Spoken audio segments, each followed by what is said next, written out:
Hello दोस्तों, आज हम सभी लोग स्टार्ट करने वाले हैं क्लास 12 का फिजिक्स। फिजिक्स का पहला चैप्टर है हमारा वैद्युत क्षेत्र तथा धारा। तो इस चैप्टर में जो हमारा हेडिंग है सब यहाँ से लेकर के यहाँ तक लिखा गया है और इस हेडिंग को नंबर वाइज हम लोग यानी टॉपिक वाइज डिस्कस करेंगे। ठीक है, तो इसमें पहला हेडिंग है वैद्युत क्षेत्र, यानी वैद्युत क्षेत्र किसे कहते हैं। ठीक है, तो किसी आवेश के चारों ओर का वह क्षेत्र जिसमें किसी अन्य परीक्षण आवेश ले जाने पर उस परीक्षण आवेश पर आकर्षण या प्रतिकर्षण बल का अनुभव होता है, वह क्षेत्र वैद्युत क्षेत्र कहलाता है।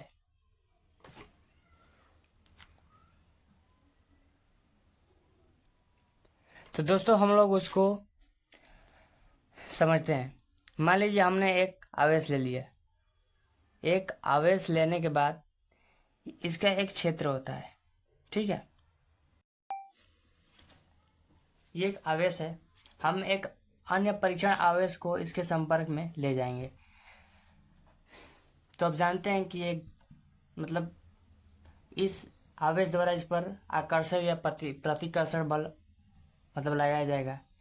तो जिस क्षेत्र तक हम इस आवेश को जिस क्षेत्र तक लेकर जाते हैं, यानी जितने दूरी तक इस पर आकर्षण या प्रतिकर्षण बल का अनुभव होगा, मान लीजिए इतना भर में इसको ले जाने पर यहाँ ले जाने पर इस पर आकर्षण या प्रतिकर्षण बल द्वारा इसके द्वारा बल लगाया जाता है।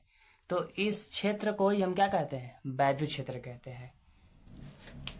आई होप कि ये समझ में आ चुका होगा आप लोगों को। नेक्स्ट हेडिंग है वैद्युत क्षेत्र की तीव्रता। यहाँ जो है वैद्युत क्षेत्र के अंदर किसी अन्य परीक्षण आवेश को ले जाने पर उस परीक्षण आवेश पर लगने वाला बल तथा परीक्षण आवेश की निष्पत्ति को उस बिंदु पर वैद्युत क्षेत्र की तीव्रता कहते हैं और इसे ई से प्रदर्शित करते हैं। तो हम लोगों ने वैद्युत क्षेत्र की तीव्रता का जो परिभाषा तो हमने पढ़ा कि वैद्युत क्षेत्र के अंदर, यानी मान लीजिए ये हमारा एक आवेश है और ये आपका क्या हो गया? एक क्षेत्र हो गया। ठीक है, तो इस वैद्युत क्षेत्र के अंदर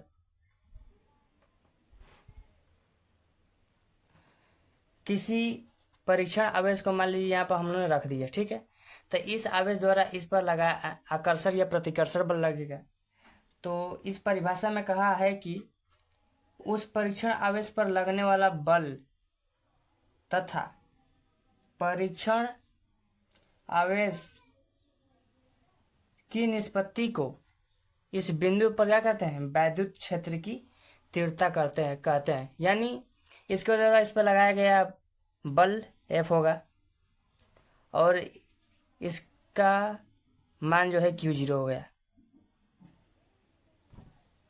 तो इसे हम किसके बराबर लिखेंगे? वैद्युत क्षेत्र की तीव्रता के बराबर। और ये जो है आपका वैद्युत क्षेत्र की तीव्रता को हम लोग ई से प्रदर्शित करते हैं। अब सबसे मेन मतलब मोस्ट इम्पॉर्टेंट इसका ये है कि इसका मात्रक क्या होगा।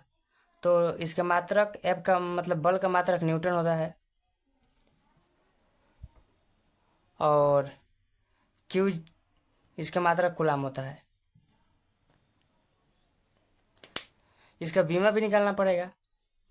तो बीमा के लिए आप लोगों को बल का बीमा होता है ML T⁻⁻² होता है और कूलाम का मात्रक होता है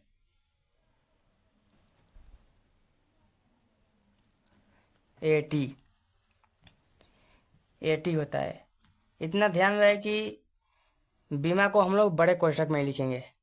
ठीक है, तो इसके बाद इसको हम लोग जो डिवाइड में है इसको ऊपर करेंगे तो हो जाएगा ml के पावर, ये निगेटिव है और यहाँ पे पॉजिटिव 1 चार्ज है, इसलिए इसको ऊपर करेंगे तो कितना हो जाएगा -3 और a का पावर -1। ये आपका होगा वैद्युत क्षेत्र की तीव्रता का विमा। अब चलते हैं नेक्स्ट टॉपिक पे।